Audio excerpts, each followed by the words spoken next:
Leader of the Scottish Conservatives, Ruth Davidson, says the Tories need to do more than offer free university or tuition fee caps to win back the youth vote. What else can they do to win back the teenage corbynistas? Let's discuss. I'm Max and this is the EB Podcast.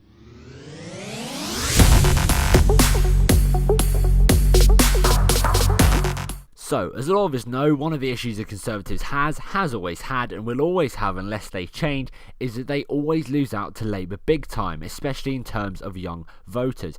In this year's election, 64% of 18 to 19-year-olds voted Labour, compared to an average of 22% of the same demographic voting for the Conservatives. So, Ruth Davidson addressed this at the Conservative Party conference in a fringe event.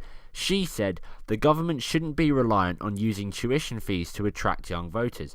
She also said the party would have done infinitely better in this year's election if they had focused on giving opportunities to young people who don't go to university, then finished by saying it's more important for the party to present a vision of Britain with energy and confidence rather than ad hoc policy.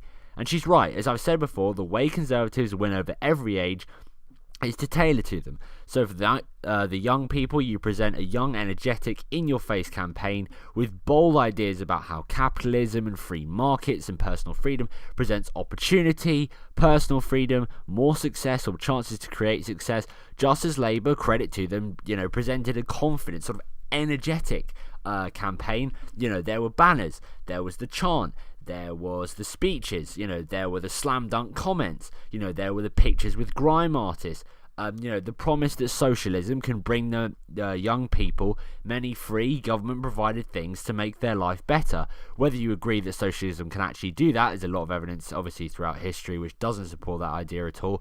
Also, there were some issues over costing and whether Labour keep their promises. If you remember, they've now backtracked on the uni fees pledge, but at the time, young people love the energy, they love the enthusiasm, and all the Conservatives brought to it were the boring, hardly changing policies and no adverts backed by epic music, no chants, no banter, just policies, right? And as I've said, if you get your campaign right in terms of energy, okay, that's what you need to do. A good example of the kind of person you need in charge or to lead your campaign, just look at Conor McGregor, right? He's cocky, he's confident, he's quick-witted and smart. He's also successful as well, which helps, gives people something, young people something to aspire to.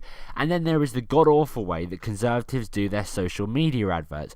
All you need to do is bring in some inspirational music, make it epic, make it positive, make it like the motivational videos you see on YouTube where you have business motivation, life motivation, where they have the epic shots of people, walking up to private jets and on stages and, the low angle shots and the violin music, and it really builds up emotion.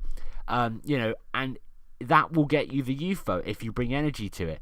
Then all you need to do to keep the old and white voters, as Ruth also described them, which I always hate when people use old and white to describe the Conservatives, is actually a lot less than that now.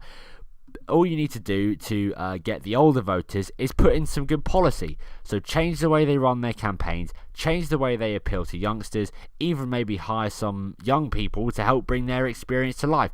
Bring some emotion to it, because if you win the feelings battle, you'll win the youth vote. I'm Max and this is the EB Podcast.